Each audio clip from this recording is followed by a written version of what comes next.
On February 4, Guitan Kai, China's ambassador to the United States, prepared to address an audience of students, scholars, and business people in San Diego, California. Before the ambassador could speak, a young Chinese man stood up and yelled, "Xi Jinping, step down." Security quickly whisked the man away, and the event went on. A handful of similar calls for the resignation of Chinese President Xi Jinping have popped up on the Chinese web in recent weeks, from citizens who accuse the country's leadership of bungling the state's response to the deadly coronavirus that has spread throughout the country. Like the protester in San Diego, these critical posts have disappeared almost immediately. The coronavirus outbreak is on track to become the worst humanitarian and economic crisis of Xi's tenure, but the Chinese president is certainly not likely to resign. In fact, Xi has spent 7 years in power building a political system designed to withstand just such a crisis. He has centralized authority in his own hands, enhanced top-down state control, limited the free flow of information within and across the country's borders, and adopted an assertive foreign policy designed to cajole and coerce other countries into doing as China says. For now, at least, the epidemic has brought into sharp relief the extent of Xi's power. But the very existence of the crisis points to gaping contradictions and weaknesses at the heart of his regime. The longer Beijing takes to contain the virus, the wider and more consequential those cracks will become. Contain and control. After initially dragging its feet, Beijing has undertaken a Herculean effort to contain the coronavirus. The Chinese Communist Party has effectively quarantined entire provinces with a total population exceeding 100 million. It has ordered factories that manufacture face masks into overdrive. Perhaps most impressive, it has constructed massive makeshift hospitals and quarantine centers in a few short weeks.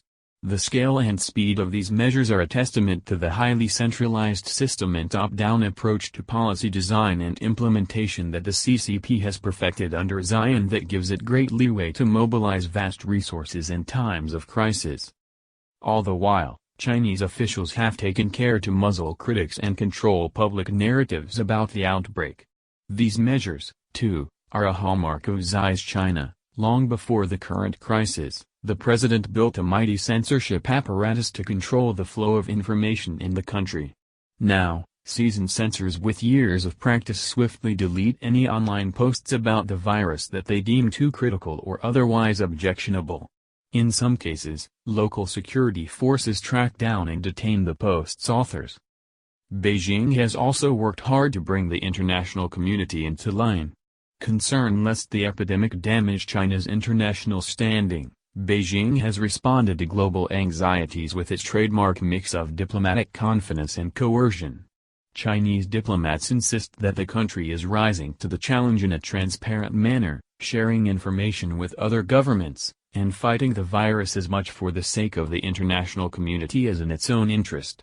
Yet they are quick to condemn any steps foreign governments take that might signal a lack of confidence in Beijing.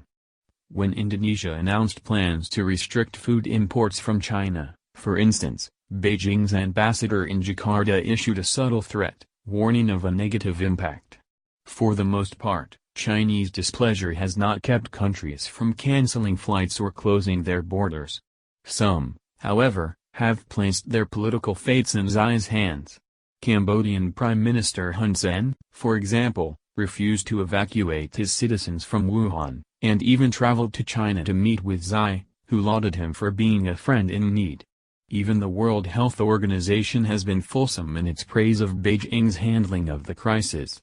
The WHO's leadership refused to declare a public health emergency of international concern until the last possible moment, and even then, WHO Director General Dr. Tedros Adhanom Ghebreyesus urged other countries not to impose travel bans or take other drastic measures that would isolate China. And at Beijing's direction, the WHO has refused to allow Taiwan to participate directly in briefings on the coronavirus, notwithstanding calls from other countries to make an exception for the island nation, which is not a formal WHO member, given the gravity of the epidemic. Public health with Chinese characteristics. Xi's system of governance has protected him from the significant political fallout from the epidemic but has also created the very conditions that allowed the virus to spread so fast in the first place. Because the Chinese state apparatus is so centralized, information pools around bottlenecks and often fails to reach those who need it most. The mayor of Wuhan noted in a televised interview in late January that he passed information regarding the coronavirus to the relevant authorities early on, but he was not authorized to release that information to the public. Others were no more able to voice their concerns without fear of reprisal. When 34-year-old Dr. Li Wenliang first raised the alarm about the virus in a small online chat group in late December, he was detained and forced to sign a statement disavowing his comments. His death from the virus on February 7 provoked an outpouring of grief and anger, as well as calls for freedom of speech across the Chinese web, with the news of Li's demise garnering more than 1.5 billion views on the social media platform Weibo.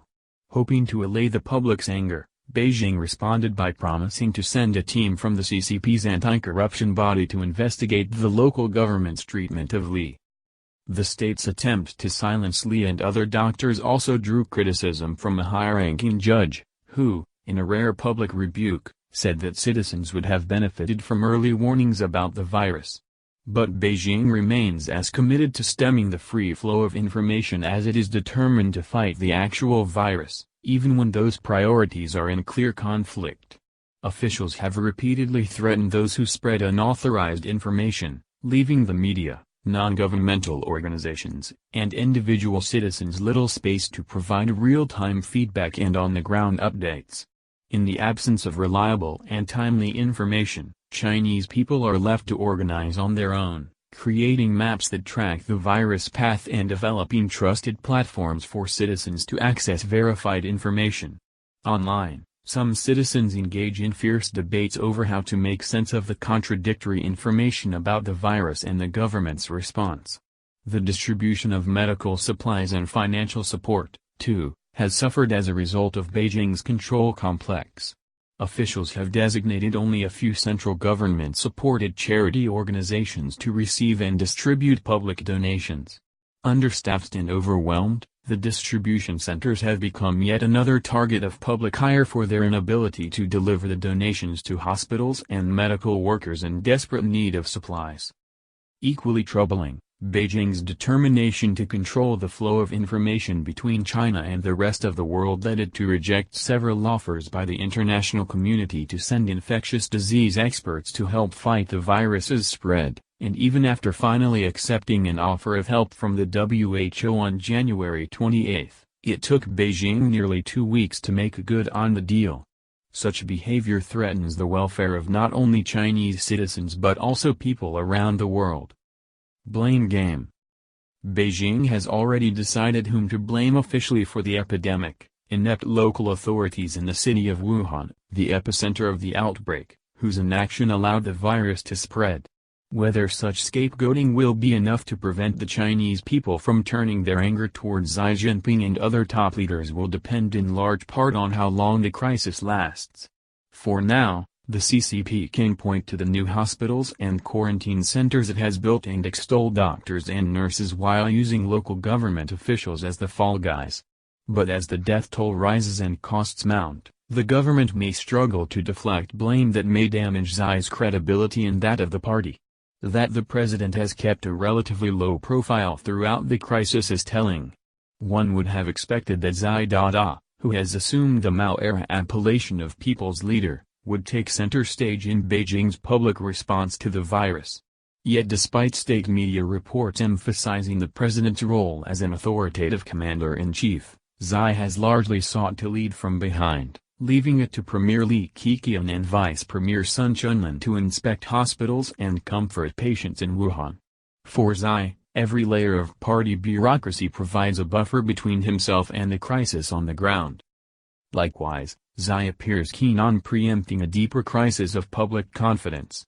In a speech last week, he called for initial policy reforms, including an improved crisis management system and the closure of wet markets, the open-air stalls for wildlife trade that were the original source of the current outbreak. But such actions are limited in scope and imagination, falling well within Xi's current governance model.